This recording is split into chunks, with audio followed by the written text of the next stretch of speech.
Yeah, can. All right. Look, 2-0 up and 3-2 up. How frustrated are you by the fact you've not won that match? Yeah, frustrated. And the players are, and they would be, because the first half was as good as we played this season, very much so. We played some great football. Get our 2 goals, could have more. When you can see before half time, you know that changes the tone of the game a lot.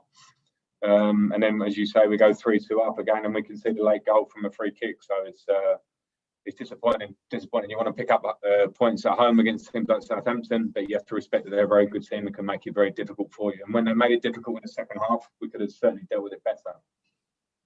Look, let's deal with the positives. 2 goals for Timo Werner, his first in the Premier League. Were they both something to admire? Yeah, really good individual goals in terms of how he made them for himself. Looked sharp. Our combination play in the first half was really sharp. For Timo to get those goals would be great for him in terms of getting his confidence in terms of the first Premier League goal. So really pleased we'll see a lot more of that from him. Unmute yourself, Ian. You're still on mute. Sorry. Last one, please. How concerned are you, though, particularly about the manner in which you conceded the second goal? Yeah, I mean, mistakes will always concern you. It was a situation we should have clearly dealt with in much more simpler terms. And then you give them a goal and you make it 2-2. So, yeah, if you're going to concede those kind of goals, doesn't matter how well you want to play in periods of games, it's something that we can't have in our game. Liam Twomey. Hi, Frank. We've seen a few kind of late equalisers at Stamford Bridge over the last sort of year and a bit. When you're trying to see out a game as a team when you're with a narrow lead, is that something you can specifically prepare for in training? Are there things you can do, or is it just about dealing with it in the moment? Yeah, there's certainly a game management element of it in the game, where you want to be able to see out a game and kill it off. I think we turned the ball over that led to a free kick, and then it's the second ball. So there are a lot of elements to it. You can recreate that in training. You can talk about it a lot, but it's disappointing, obviously, when it happens. Nick Pewell. Hi, Frank. I know, obviously, it was a chance for Kepa to get back in and show what he could do. He obviously made some good saves there. I think clearly, whenever a keeper makes, whenever there's a goal that there's mistakes, the keeper's going to get a bit flack. Do you think he's mentally strong enough to just cope with all of that? Because, obviously, it's anyone who has a difficult time of form, it's obviously tricky for them, isn't it? But is he strong enough just to kind of forget all of it and just keep on keeping on? Well, yeah, he has to be strong enough. That's part of the job that we're in when you're playing top level elite sport and all eyes are on, and how competitive it is. We know that, and the goalkeeper, their role means that they have to really deal with that in these sort of moments, and that continues with Kepa. He has to deal with that. He'll feel the support of myself and feel the support of his teammates, and it's unfortunate because he did make a couple of good saves today. Of course, when you're a goalkeeper, typically people will judge you on other moments sometimes as well, but he has to keep working. There's only one way through those kind of periods, and that's work and to feel the support around him. Is Larkin Teller. Hi, Frank.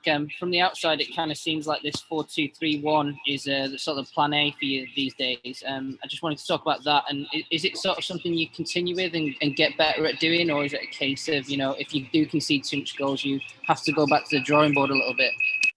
I don't think it's the conceding goals in relation to the shape of the team. Of course, we've changed the shape of the team, and I have to make those decisions on personnel that we have around and trying to get the best out of the personnel in the team. So that's something for me to think about all the time. It doesn't mean that we're dead set on playing in that formation, and there can be changes and tweaks to it as we go along. But yeah, it's something that we need to continue working on. It is a change.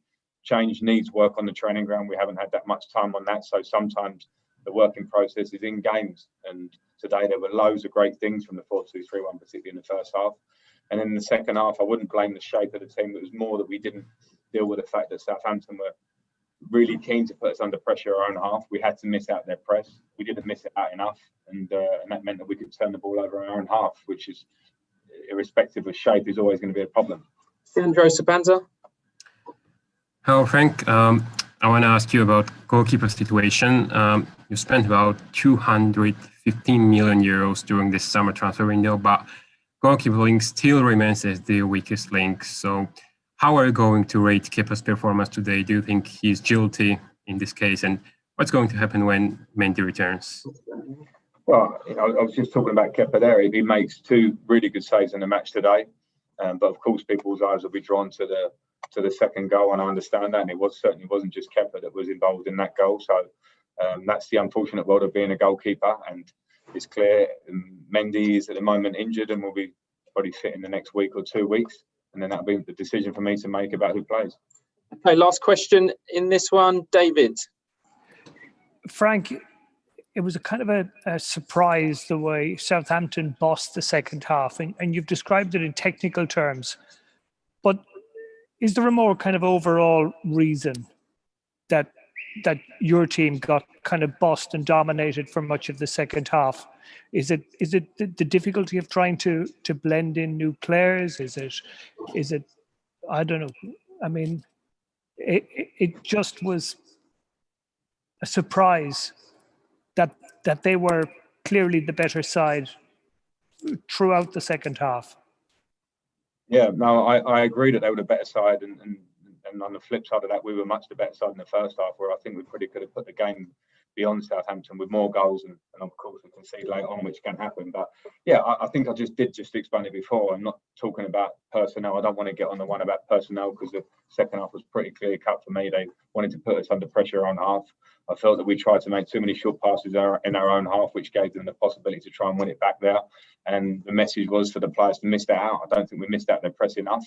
And that made it much more difficult for us to have the control we had in the first half. So games like that can swing, and when they do swing against a team with the qualities of Southampton, what you want then is to, when you get 3-2 ahead, to make sure you see out the game. So that's obviously the disappointing factor from our point of view. Okay, that's the review of today. This is now Monday. It's got an embargo of Sunday night